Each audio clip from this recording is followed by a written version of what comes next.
¿Qué tal, chicos? ¿Cómo están? Hoy nos toca ver, como estamos viendo psicología aplicada, nos toca ver una rama de la psicología aplicada que es la psicología de las empresas, psicología organizacional, psicología laboral.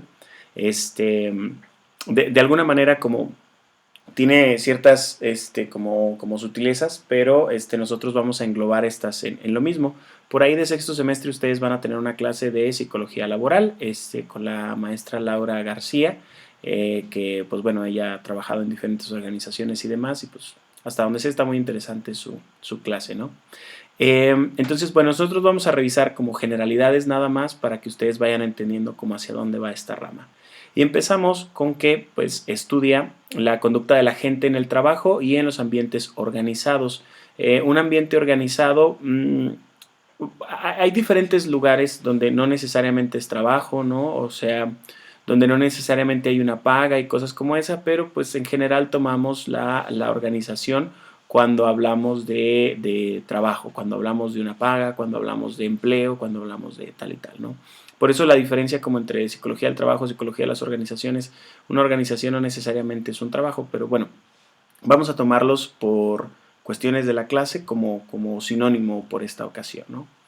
Entonces, se puede dividir el trabajo de los psicólogos como en dos cosas, que estudiar los supuestos para, eh, en cuestión de contratación, o sea, estudiar puestos para detectar las habilidades que tienen las personas. Por ejemplo, esto se dividiría en el seleccionar al personal y capacitar al personal, ¿no? Y luego después estudiar lo que es la organización en sí. Una cosa es estudiar al individuo y otra cosa es estudiar la organización. Entonces, en la segunda sería estudiar las organizaciones para mejorar el desempeño laboral. Luego, pues bueno, la idea sería como crear estructuras funcionales o crear estructuras saludables dentro de la misma empresa. Entonces ya más o menos van viendo que es diferente en este sentido lo que les decía, ¿no? La psicología del trabajo, la psicología de la organización y la psicología que tiene que ver con el diseño de puestos y demás, ¿no? Recuerden que todo esto pues proviene de las teorías que hemos desarrollado en psicología básica y aquí es como su parte aplicada. Entonces, es importante entender los fenómenos que estudia la psicología laboral. Estudia, por ejemplo, el liderazgo, estudia los tipos de liderazgo que existen, estudia cuáles son más adecuados como en determinado contexto, cómo propiciar que una persona sea líder, cómo hacer eh, que la persona sea seguida por los demás que están ahí. En general, pues el líder es la persona más importante de la organización, ¿no? Ese es el por qué se estudia y el por qué se hace énfasis en ello. De él, pues, depende el desempeño del grupo. Luego, también un fenómeno que estudia es la toma de decisiones. Es preferible en toda organización que sus miembros tengan esta cuestión como bien ecualizada, el poder tomar decisiones y el que las decisiones, pues bueno, en la medida de lo posible, orientarlas hacia el desarrollo de la misma organización. Luego estudia también lo que es la satisfacción laboral, de cómo una empresa puede alinear eh, bueno, la empresa no es la que debe de alinear, perdón, cómo un empleado puede alinear sus objetivos al desarrollo de una empresa y de esta manera seguir motivado. También estudia qué motiva más, si motiva más el que sea una palmadita, por así decirlo, de su jefe, o motiva más el dinero o cuestiones como esas, ¿no? Los estilos gerenciales, que también tiene que ver por ahí con el cómo se maneja el liderazgo. Los estilos gerenciales es qué estilo es adecuado para cada puesto. En este sentido, pues las organizaciones tienen puestos verticales donde en algunos puestos es importante que la persona se lleve bien con la gente, que los tenga contentos, sea sociable y tal, pero hay otros donde es preferible que no sea sociable y que sea un poco más distante y demás. Esto hay que tenerlo como en cuenta. También estudia lo que es la capacitación.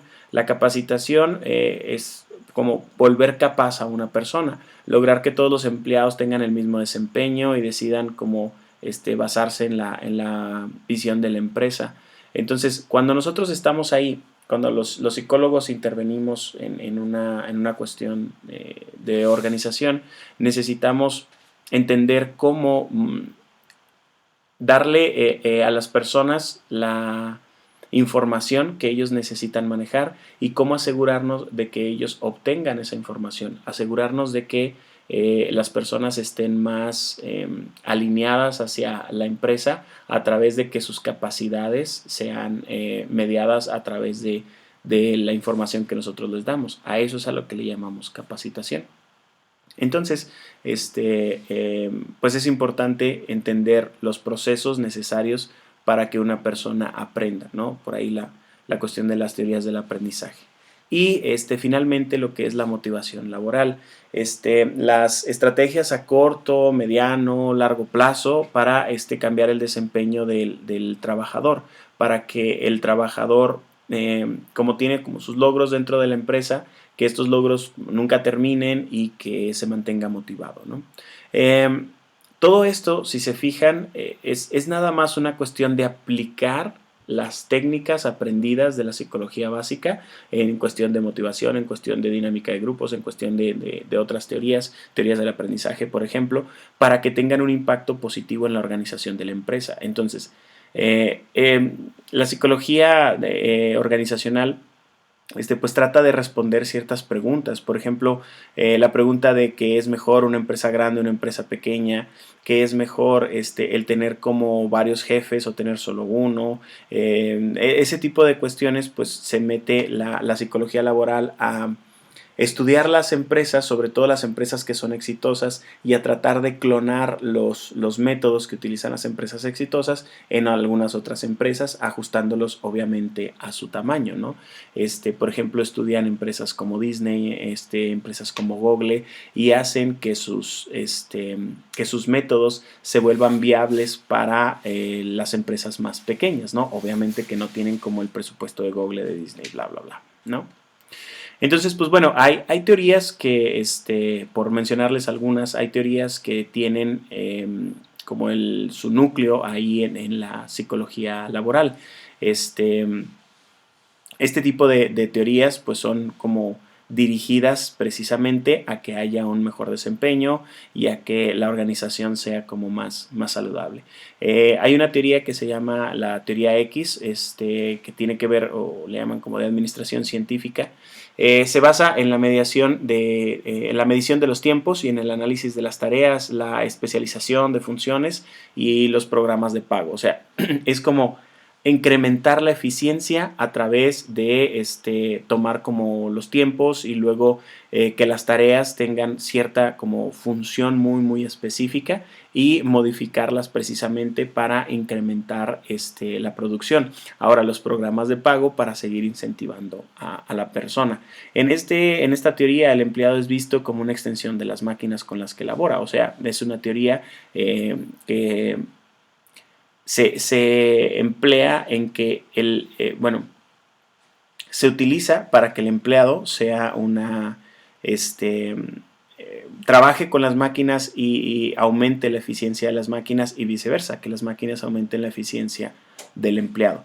Entonces también pues los trabajadores deben ser constantemente motivados para producir más, ¿no? Obviamente la visión aquí no es, si se fijan, es como muy similar a un objeto, ¿no? Vaya, son extensiones de las máquinas. Entonces precisamente por eso tienen que buscar métodos para que estén como motivados todo el tiempo. Sabemos que una persona que no está motivada pues no labora bien, no toma bien decisiones, o dejan de importarle, entonces pues eso le cuesta dinero a la empresa, ¿no? Básicamente el nombre del juego en este tipo de aplicación de la psicología es dinero, ¿no? Y luego está la teoría Y del liderazgo. Entonces aquí digamos que una es más mecanicista y otra es un poco más humanista, ¿no? La teoría Y es como más humanista. Los líderes están orientados hacia las personas. O sea, aquí parte de la motivación es incentivada por el líder. O sea, es un líder que tienes ganas de seguir, no nada más porque te paguen o no, sino que de alguna manera tiene un impacto positivo en ti como personas. Los trabajadores satisfechos son trabajadores más productivos. Este es un planteamiento de esta teoría, la teoría del liderazgo, donde pues yo lo que me preocupo, o sea, yo no me preocupo directamente por tu productividad, como en la teoría X, sino que me preocupo porque estés motivado y eso a su vez pues va a aumentar la productividad, ¿no? Luego, es importante alinear las metas de la persona, del trabajador, con las metas globales de la empresa. Aquí es muy importante que, si por ejemplo es una empresa que lo que ofrece es como seguridad, la persona que sea contratada pues también busque seguridad. Pero si es una persona, una empresa que en vez de ofrecer seguridad, pues lo que ofrece es más bien que las personas como crezcan, de no que tengan seguridad, sino que vayan como moviéndose y luego prueben una cosa y prueben otra, pues también la persona debe de estar alineada hacia eso. Si no, pues si la persona está buscando seguridad y lo que le ofrece la empresa es como mucha movilidad, por ejemplo, de ciudad o de puesto o de lo que sea, entonces pues entrarían en un conflicto, ¿no? Y se busca que eso no sea así. La meta es que los trabajadores perciban sus labores más como una carrera que como un trabajo. O sea, yo estoy aquí en este puesto y sí, pues estoy trabajando y todo, pero estoy aprendiendo y eso me va a permitir subir de puesto y luego aprender otra cosa para que eso me permita subir de puesto y luego aprender otra cosa. A eso se refieren con carrera. O sea, yo quiero hacer aquí una carrera. Les pongo un ejemplo con esto. Hay algunos maestros que entran a ELPAC y pues para ellos dar clases es como un trabajo y tal, pero hay otros maestros que estamos en ELPAC, yo me cuento entre ellos que para mí es una carrera. O sea, a mí me interesa desarrollarme como maestro, a mí me interesa dar mejores clases, a mí me interesa conocer más del proceso de enseñanza-aprendizaje, a mí me interesa como ir en cursos y cuestiones como esa, contribuir a la escuela como en ciertas cuestiones, hacer investigación al respecto y demás, ¿no? Son cosas que me interesan intrínsecamente y que la escuela pues me ayuda como a cumplirlas, ¿no? En ese sentido, pues están alineados ahí los intereses, ¿no? Luego, la idea aquí, algo que se tiene que manejar mucho en la psicología laboral es algo que le llaman la cultura laboral. La cultura laboral es una combinación de costumbres, de creencias, de valores, actitudes y rituales de la compañía. Esto es bien interesante porque cada compañía tiene como una cultura. A veces esa cultura va muy orientada hacia el trabajo y a veces esa cultura va orientada hacia otras cuestiones, por ejemplo, hacia las personas, ¿no? Hay maquilas, por ejemplo, que tú subes por como méritos laborales, pero hay maquilas donde tú subes por méritos, como por palanca, por decirlo, por compadrazgos y por cosas como esa. Eso se genera como una cultura y a veces esa cultura es buena para tu empresa, pero a veces esa cultura no es buena. Un psicólogo laboral o un psicólogo organizacional tiene que darse cuenta de esto. A veces la cultura que se está generando o que ya se generó en los trabajadores no es una cultura que favorece a la empresa. Ya sea por el objetivo de la empresa, ya sea por la naturaleza de la empresa o la naturaleza del trabajo que desarrolla la empresa, pues a veces esto no es una cuestión que le sea beneficiosa. Entonces se tiene que ver como las costumbres, las creencias y los valores que se están generando ahí dentro de la empresa. Incluye también esto, cómo la gente es contratada, cómo la gente es despedida y cómo la gente es disciplinada. O sea, cómo se ejerce la disciplina, si la disciplina nada más son sanciones económicas o son sanciones de otro tipo, el método que yo tengo para contratar a las personas, ¿no? ¿Cómo se llama? Ahí se me fue la onda aquí con estar en lo que estoy todo despeinado.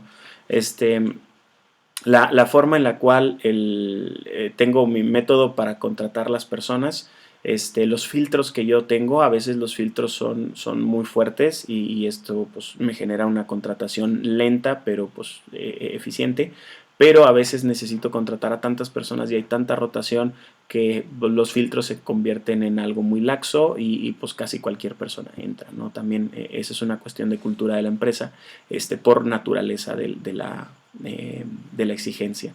Y luego está el cómo se despide a las personas. Hay empresas que pues ya saben 2 semanas antes que te van a despedir, pero pues no te dicen, ¿no? Y no te preparan y cosas como esa. Y lo único que hacen es que contratan como a un reemplazo para tu puesto.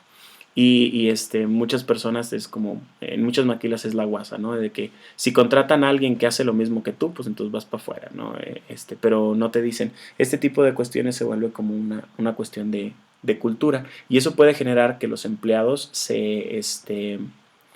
hagan cosas como raras, a veces como muy mexicanas, por decirlo de alguna manera, o sea, de que ya intuyen que los van a correr, entonces lo que empiezan a hacer es que empiezan como a sabotear ciertas cosas o empiezan a llevarse cuestiones como de papelería o cosas así, ¿no? Entonces, ese tipo de cuestiones pues, sucede y lo propicia la cultura. Entonces también cómo los empleados se visten, cómo se comunican, cómo tienen acceso unos a otros, o sea, si los jefes te atienden, si no te atienden, ese tipo de cuestiones. Y también la cuestión del espacio físico del edificio, eso también genera cultura. O sea, antes de que la escuela estuviera acá, la escuela era una casa de esas donde pues, están hacia alrededor y hay un patio central. Entonces, pues todo el mundo nos conocíamos porque todo el mundo nos veíamos ahí en el patio central. Pero la escuela como está dispuesta actualmente, pues no todo mundo se conoce porque pues básicamente estamos divididos por 3 pasillos ahí y a veces pues por ejemplo ustedes no tienen a nada que ir a los pasillos, ¿no? Entonces pues se toparán ahí en la cafetería y eso a veces. Entonces la disposición del espacio físico también genera como cierta cultura, genera cierto comportamiento, ¿no? Y por último de la cultura laboral es cómo se celebran las ocasiones especiales. O sea, si tenemos como una cultura de celebrar y tal. Hay una cultura muy bonita que se fue perdiendo ya a través del tiempo en la escuela, algo que le llamaban la psique. De hecho, a ustedes ni siquiera les ha tocado. Yo creo que son la segunda generación a la que no le toca psique, pero anteriormente la psique era como todo un evento anual en la escuela donde se traían ponentes de a veces otras partes de México, a veces del mundo, y llegaban, daban conferencias, todo el mundo andaba con su playerita de ELPAC, no era ahí en la escuela, era así como en otros lados, rentaban lugar y tal, y luego ya después, dejaron de rentar lugar, lo hicieron ahí en la escuela, se empezó a reducir así como presupuesto y luego después lo dejó de hacer la escuela, lo empezaron a hacer los alumnos y poco a poco empezó a bajar de calidad y luego pues ya se fue perdiendo poco a poco.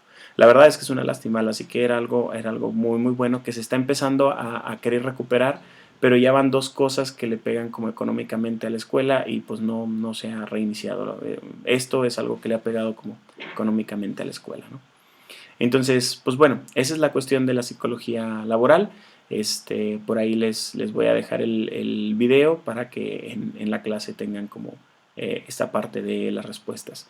Estoy platicando con una persona un psicólogo del deporte, para que haga un video o vamos a hacer un video así como vamos a grabar una videoconferencia donde bueno, pues él les va a explicar la cuestión del deporte, ¿no? Entonces les dejo esto ahí como una promesa, todavía no lo hacemos, pero todo indica a que sí se va a poder. Entonces, pues bueno, ya lo verán por ahí entonces y por mientras, pues nos vemos ahí en la clase. Chao.